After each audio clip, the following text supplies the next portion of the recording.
How do you recruit and retain great staff? What does great culture look like? How do you have difficult conversations? The Supporting Leaders podcast connects with leaders in the field to gain insights into these leadership challenges and beyond. Enjoy the show. This interview with Assistant Chief Carrie Jacobs is fascinating because not only is it from somebody who's serving in a completely different career field than some of the other guests I've had on the show, but also to be female in a heavily male predominant field. She offers great perspective into her work. She talks about her career journey. We get into negotiation and conflict resolution. We talk about communication. And I love that everything she shares is really relevant to so many other different organization and walks of life. So take a listen. I think you're really going to enjoy. Here is a little bit about Carrie's background. She is the Assistant Chief, member of the Iowa State University Police Department, has also served the ISU community since August of 2002. Prior to joining ISU, Assistant Chief Jacobs worked for the City of Iowa Falls Police Department as a police officer for 5 years. Assistant Chief Jacobs currently oversees departmental operations, which includes field services, patrol and dispatch, and investigative and threat management services. Other responsibilities include developing departmental policy and operating procedures, assisting with command operations during large-scale events, assuming operational command of the department in the absence of the chief, addressing acute and long-term staffing issues, and assisting in the development of the departmental budget, including personnel, resources, and equipment. In addition, she serves as an active member of the Engagement and Inclusion Officer Team. The EIO Team is a group of 12 officers and staff that actively participate in campus initiatives that work toward a more diverse and inclusive community. EIOs serve in a variety of capacities, including initiation of outreach events, educational presentations, and discussion facilitators. Assistant Chief Jacobs and the EIO team work closely with the ISU Vice President of Diversity and Inclusion Office to assist in fostering a culture of respect and equity within the ISU community. Assistant Chief Jacobs received a Bachelor of Science degree in Sociology Criminal Justice from Iowa State in '94 and a Master's of Arts in Criminal Justice Leadership from Concordia. Assistant Chief Jacobs is a graduate of Southern Police Institute 141st Administrative Officers Course. Take a listen to my interview with Assistant Chief Carrie Jacobs. Hey, Carrie, how are you? I'm good. How are you? Good. I'm so excited to be able to connect with you. Absolutely. Yeah, I'm looking forward to it. Yay. Well, it's cool because I have people from healthcare and education and all these different industries, but I don't have anybody from law enforcement. And then I just think too, being a female in law enforcement is going to just be a really interesting thing to talk about. So I'm so happy that you're wanting to do this.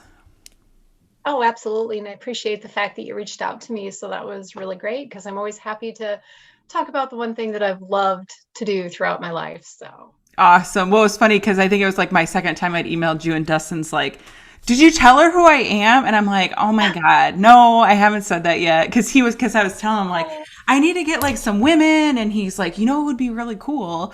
So that's how I got your name to reach out to you. And so when he was like, you haven't said anything about me yet? I'm like, oh, I will. Oh, definitely.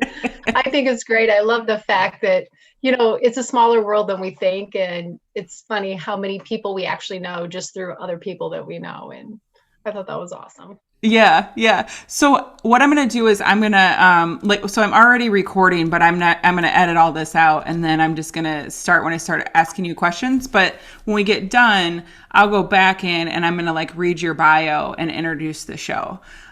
So I'm just going to dive in and start asking questions. And then we'll go, Carrie, for about 20 minutes or so. And then the last question I'll ask is, what do you know for sure about leadership? So then you'll know when I get to that question that we're wrapping up. So you ready to dig in? Absolutely. Let's go for it. Okay.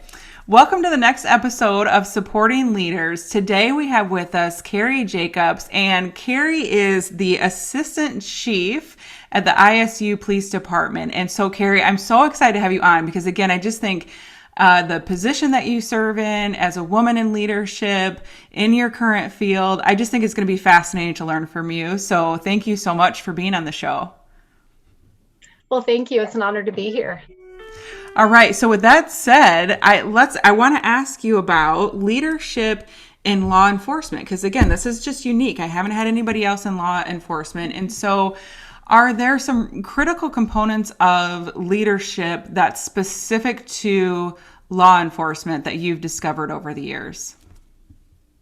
Actually, I think that's a great question, but through my experience, and this may come as a surprise to you and some of your listeners, and that is I don't see leadership in law enforcement much different than you would expect leadership in any other type of organization, whether it's public or private, because I believe leadership at the core of it comes down to taking care of people who are in your charge.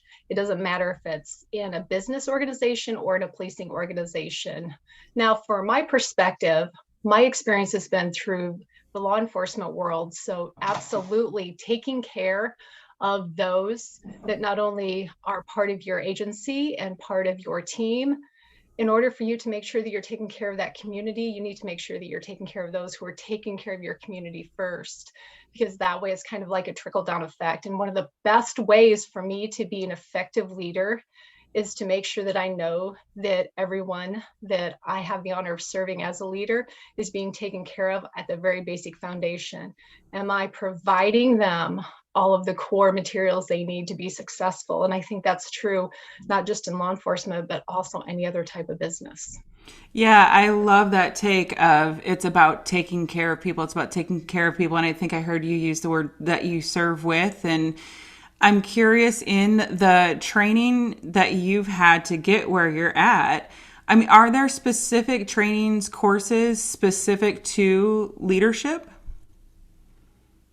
Absolutely. I think it's very important, particularly when you first jump into that first line supervisory phase, whether that's a sergeant or maybe you're a manager for the first time. I think it's important for you to go to a specific leadership training the first 6 months that you've been promoted, because I think it's important for you to get some of those basic skills down, first and foremost, how to manage your shift or your team, as well as how to approach issues that may have to do with personnel issues. Because unfortunately, one of the first things we learn as a leader is that sometimes we have to delve into the discipline side, and that's not anybody's favorite thing to do. I know even at my level and how many years that I've been doing it, that's the one thing that I do not enjoy about my job.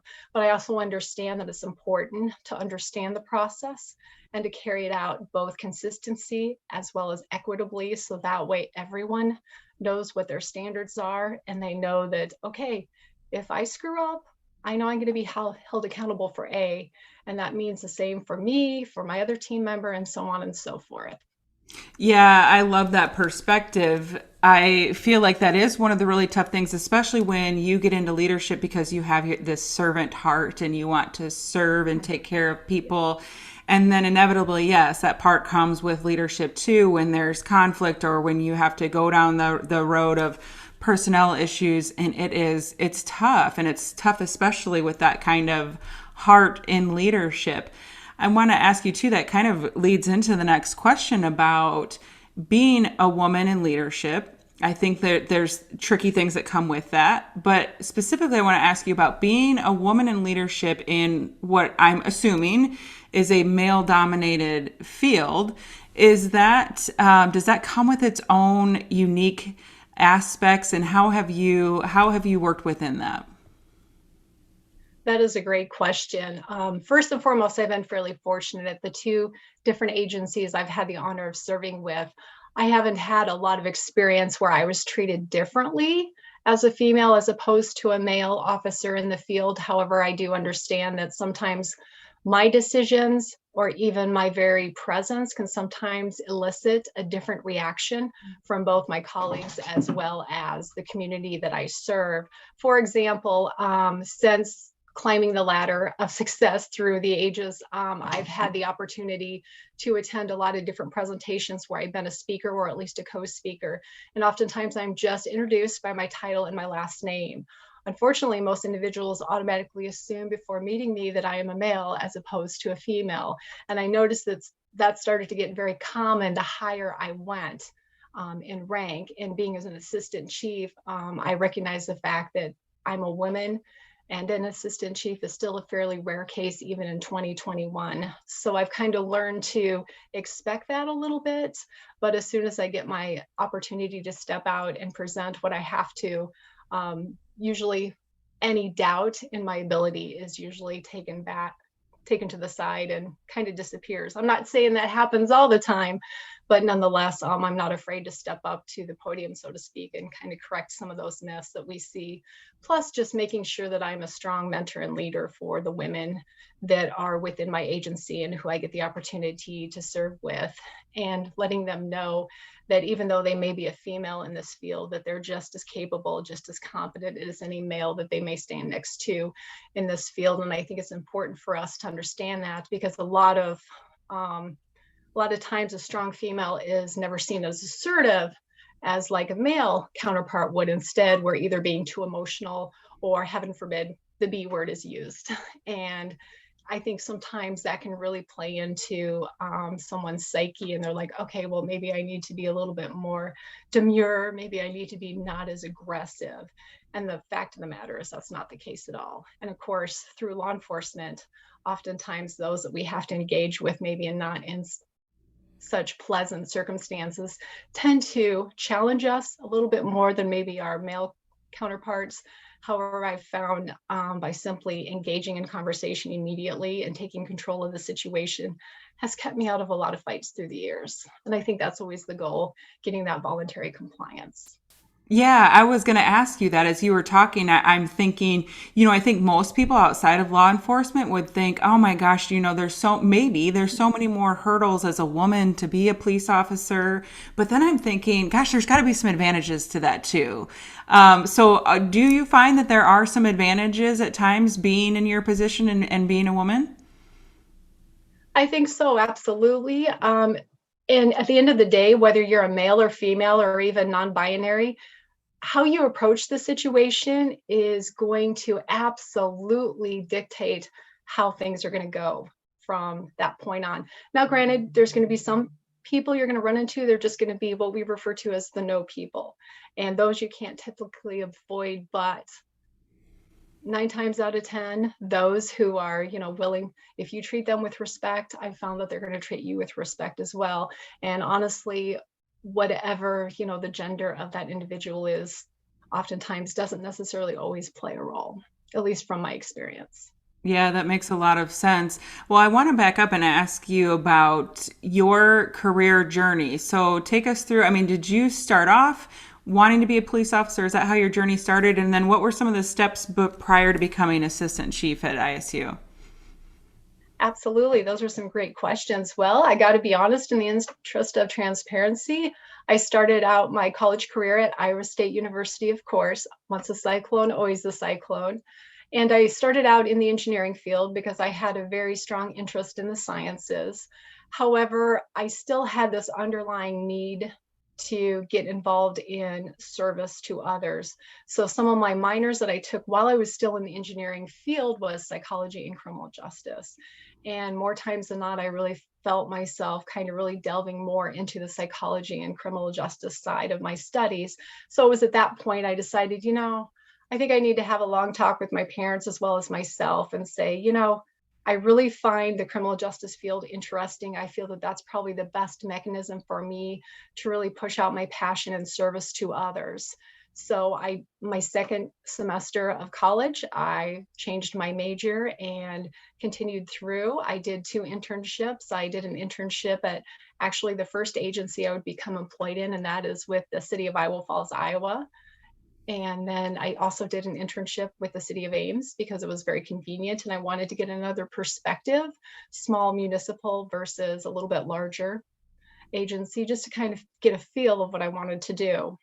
Well, lo and behold, I graduate, I travel a little bit with my husband, and then of course we find ourselves back in Iowa, and I am able to apply with the Iowa Falls, Iowa Police Department. I had a wonderful experience there, working not only as an intern, but also later on as a part-time dispatcher. And if there's anyone out there who's looking to be a police officer someday, I cannot emphasize enough, if you can get a part-time dispatch job to really kind of get your feet in the door, I think that's a wonderful way to do it, because there behind the console, you really develop some important communication skills.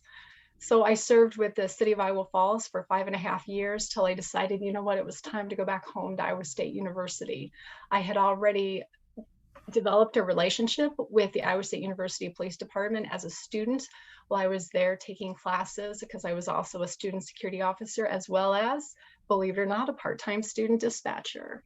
So I knew what kind of agency I was getting involved in, and I knew that they were a very progressive agency and I would have a lot more opportunity there, not only due to the size, but the fact it is university law enforcement. So that alone is going to give me more opportunity.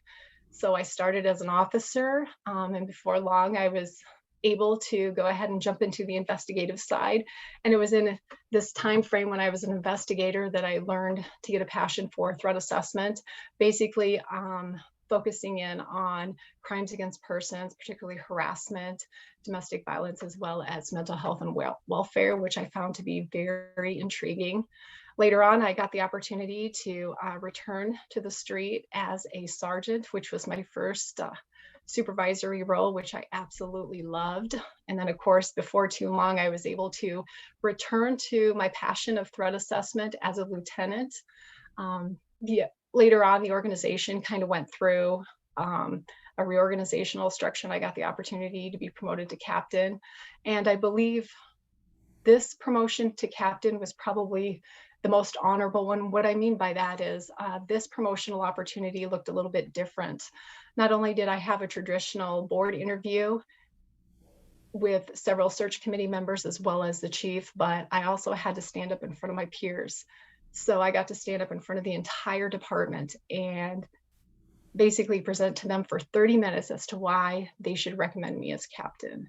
And the fact that they did make that recommendation for me means more to me, I think, than any other board interview recommendation could ever come, because these are the individuals that I'm there to serve. That's why I'm there to begin with. And so I think that's probably my most, the best promotional opportunity I've had. And then, of course, later on, we went through a reorg and our captain title was changed to deputy chief, but still essentially the same duties. And then, of course, I had the recent opportunity to really jump into the thick of it, and that was with the assistant chief position. I never thought, if you would have asked me 5 years ago, Carrie, would you ever, go for that hybrid promotion to the point to where you're running an organization, a police organization? I said, oh, absolutely not. I don't think that's ever for me. Somebody else can deal with all of that. I think I'm okay right here where I'm at. And then things change, doors open, and you never know where your journey is going to take you until you take that next step. And I am happy to say I have no regrets. It's been a wonderful journey so far.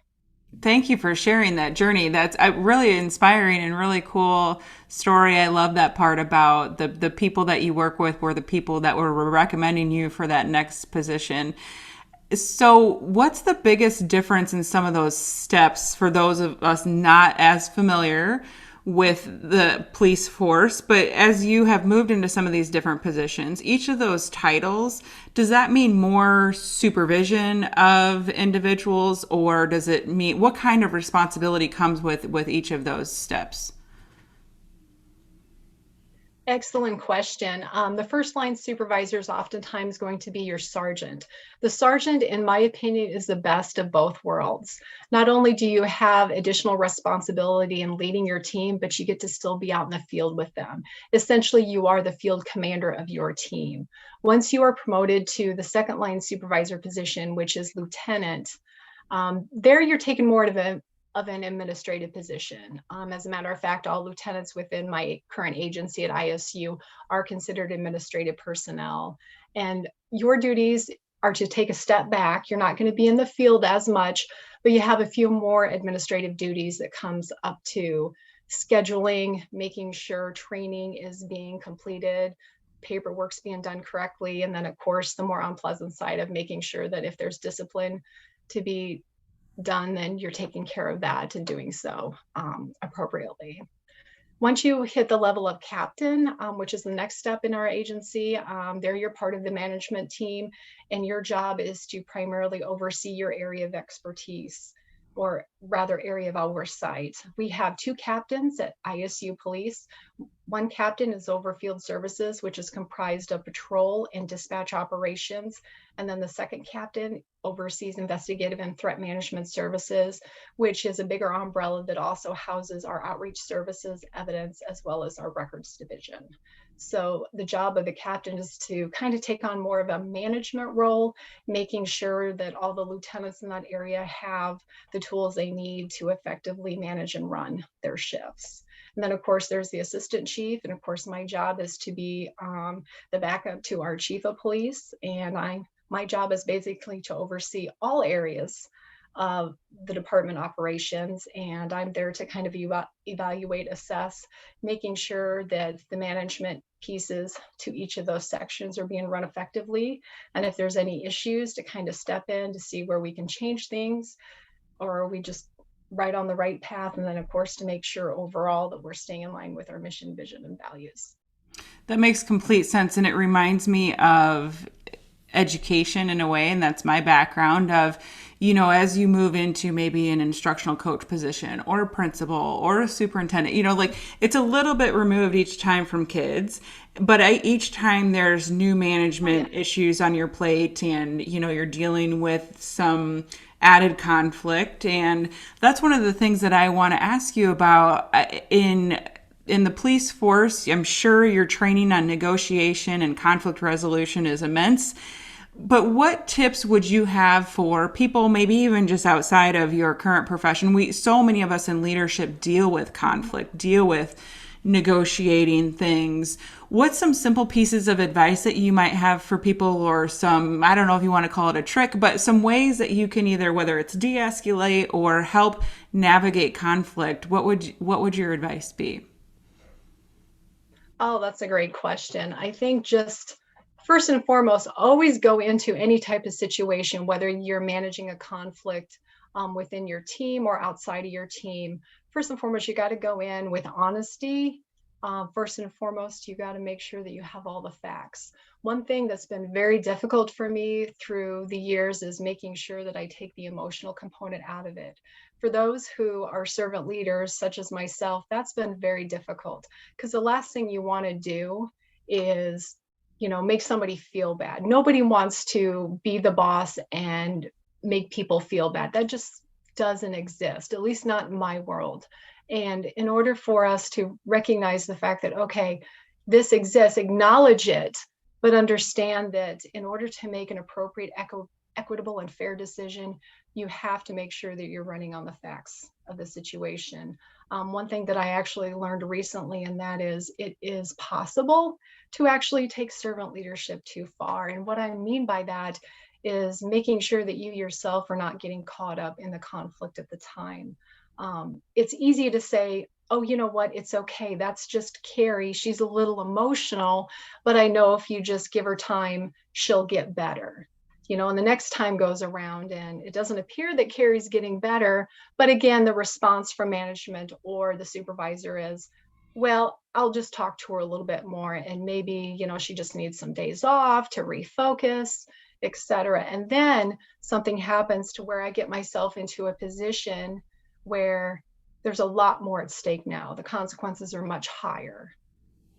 If I'm a supervisor and I'm supervising somebody who I'm continuing to just let go down that slope because I don't want to make them feel bad, or I don't want to dole out the discipline that they need to have, then that's a much worse response. And at the end of the day, I'm not helping that individual. I'm not coaching. I'm not mentoring. I'm making it worse for that individual. And as far as I'm concerned, when that happens, I fail as a leader. So it's important, and it's a difficult thing. Don't get me wrong. I absolutely understand this is tough. So anyone who's thinking about becoming a higher level supervisor or manager, you have to understand that these difficult situations, these conflicts, need to be taken with the facts and making sure that you are giving the appropriate response to the situation. Because failing to just say, oh, it's no big deal, I'm sure things will get better. Well, that's not that's that's not going to do any good for that individual. And it could get to the point to where your only reaction is to either remove that individual from that team or remove them completely from the organization. And believe me, that is the last thing that any manager ever wants to do. Yeah, I could not agree with you more. Sometimes I think in leadership, some of the conflict will find you, it'll come at your doorstep and you have to deal with it. Mm-hmm. But when you were talking, it also made me think about there's other times where you have to address something with somebody and it's so uncomfortable to go into Mm-hmm. conflict on purpose. But like what you said, if you don't engage in that conversation or engage in that opportunity to coach, you're not actually helping the person that you're working with. So I just really appreciate you sharing that message about that. The next thing I want to ask you about is communication. It's got to be so Mm-hmm. important and critical in your position and leadership within your organization. In fact, it can probably be life and death at times with communication and how communication is handled. What are some of your observations, or what are some of the things that you have learned with regards to communication that maybe other leaders could integrate into their practice as well? Oh, I love this question. Thank you for asking it. First and foremost, whenever possible, make sure you're able to deliver the why to any decision you may make as a leader or even as a supervisor to your team, because it's a lot easier for those that you lead. And then, of course, those who are helping you lead to push down your message and to support you when they know the why. Now, granted, there's going to be some days when you can't always give all the details of the why for one reason or another. But in my experience, more times than not, it's always been a positive. It's always been a betterment of the organization and the team in general when you are able to give those whys. So I think making sure you communicate well, communicate often. I know in this world of digital age, we really rely a lot on our email. And there are times when I'm like, I'm not going to send this email. I'm just going to go downstairs and I'm going to talk to my lieutenant or I'm going to talk to the officer or whomever and say, hey, I just wanted you to know this. Now, granted, when it's a message that has to reach the entire agency or the entire organization, then email may still be your best bet. But take the time when you can, because remember, no time wasted, no time spent with an employee or a staff member is ever wasted. So send the email out and then follow up in person when you can. I realize in today's busy world that may not always be the case, but try to do that when you can because you know that your staff are probably likely going to have questions. So make sure that they know that you have that open door. And if they can come up, ask you those questions, or try to make yourself available when you can in their spaces so they can ask those questions as well. That is great advice. And it's just being intentional too. Like you said, it takes a little bit more time, but if you're intentional about taking a little bit more time for the communication, it could save you time in the long run.